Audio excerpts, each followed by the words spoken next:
Dans ce pays que nous voulons libre, démocratique et prospère, personne de vous, personne de nous ne sommes à l'abri des ragots. Notre chemin politique à tous est parsemé d'obstacles dressés par la médisance, la méchanceté et la calomnie. Mais face à ces épreuves, je demeure serein, absolument serein. Permettez-moi de paraphraser le président Bédié. Soro tient bon. C'est un acharnement inouï.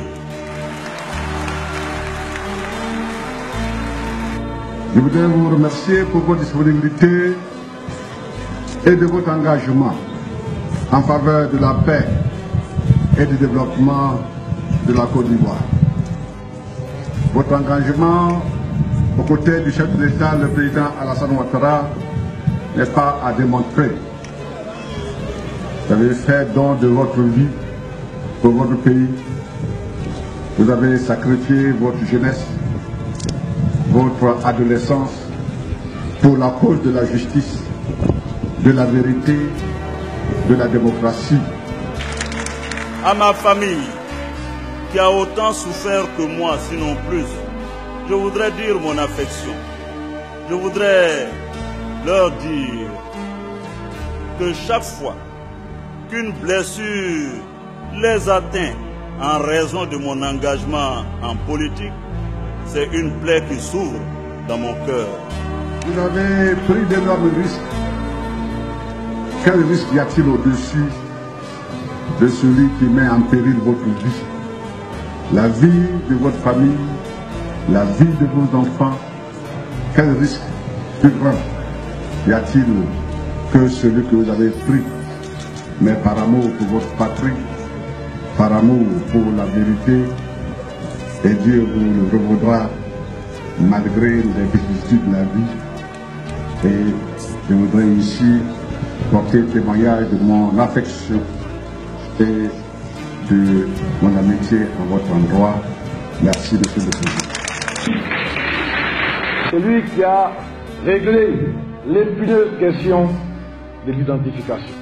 Pendant des années, les Ivoiriens n'avaient pas de carte d'identité.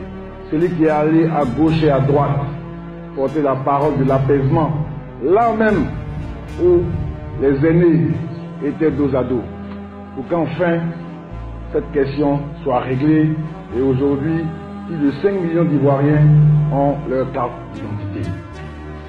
Celui qui a porté à bout de bras la sortie de crise. Allez chez le président Bédié, allez chez le président Ouattara, allez chez le président Gbagbo, allez à Ouaga pour faire en sorte qu'il y ait un consensus sur le mode et les modalités des élections. Celui qui a tout fait pour que ces élections aient lieu et qui a veillé à ce que le vainqueur des élections soit le vainqueur. Je veux saluer Monsieur le Premier ministre. Vous me connaissez, je pense que les Ivoiriens aussi. Je n'ai pas la langue de bois. Un homme d'une très grande maturité. Un homme de courage, un homme intelligent, un homme d'État. Monsieur le Premier ministre, Monsieur le Président de l'Assemblée, vous me voyez confus. Monsieur le Président de l'Assemblée, je vous l'ai souvent dit en privé, je vous le dis en public, j'ai toujours été marqué par votre sens de l'État. Quand les intérêts de l'État sont en jeu, vous avez fait preuve d'une grande sagesse et d'une capacité de dépassement qui nous a toujours surpris pour votre jeune âge. Monsieur le Président de l'Assemblée nationale, vous êtes même le condensé et la synthèse du combat pour la justice, mais du combat pour la démocratie. Mais vous voilà, dans une sérénité sans précédent, donner à la Côte d'Ivoire ce dont elle avait besoin. Parce que vous avez toujours été un homme de justice. Mais vous êtes celui-là, le roseau qui plie mais ne se casse jamais. Parce que vous croyez, vous êtes habité d'une condition permanente et conséquente. C'est pour cela que ceux qui vous aiment et qui vous apprécient,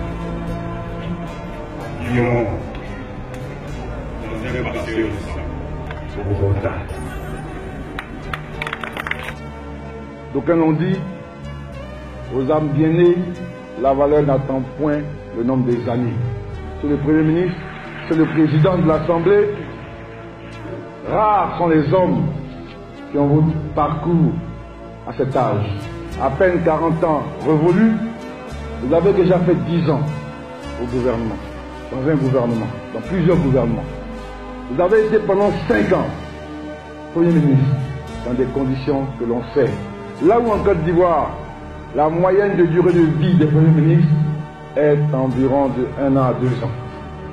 Avec le Premier ministre Duncan, vous êtes battu le record de longévité à cette fonction sensible, difficile. Et vous l'avez fait dans des conditions à nous de pareilles, c'est-à-dire des conditions d'une crise politique grave. Mais vous avez cette force, la force de l'envie. C'est le leader permanent qui vous habite et qui, chaque fois, vous permet, dans chaque situation, de toujours trouver une solution.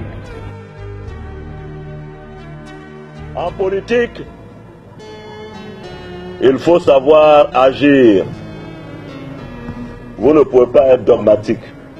Chacun d'entre nous avons fait des sacrifices. Chacun d'entre nous avons été aussi des victimes.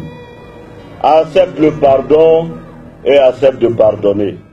Arrêtons les divisions entre nous. Adressez-vous aux jeunes. Dites-leur que l'avenir ne peut pas être dans la haine. Qu'on ne peut pas construire une nation, une Côte d'Ivoire, en faisant la promotion du discours de la haine. Arrêtons de regarder l'ADN des citoyens. Nous sommes d'abord et avant tout des Ivoiriens. Il faut cultiver la cohésion nationale. Je demeure serein, absolument serein. Je suis debout. Avec vous, je demeure debout. Et ensemble, nous marcherons d'un pas hardi sur le chemin du destin. Si vous le mettez à l'opposition du pouvoir et non à l'opposition, nous tous nous continuons à l'opposition du pouvoir. Nous nous disons, les hommes naissent et meurent, mais que la vie des peuples une fois constituée va de zéro à l'infini. Et si nous voulons toujours donner une valeur historique à ce que nous disons ou faisons, nous devons chérir la vérité, nous devons défendre la vérité. Père, je le dis, je vous remercie.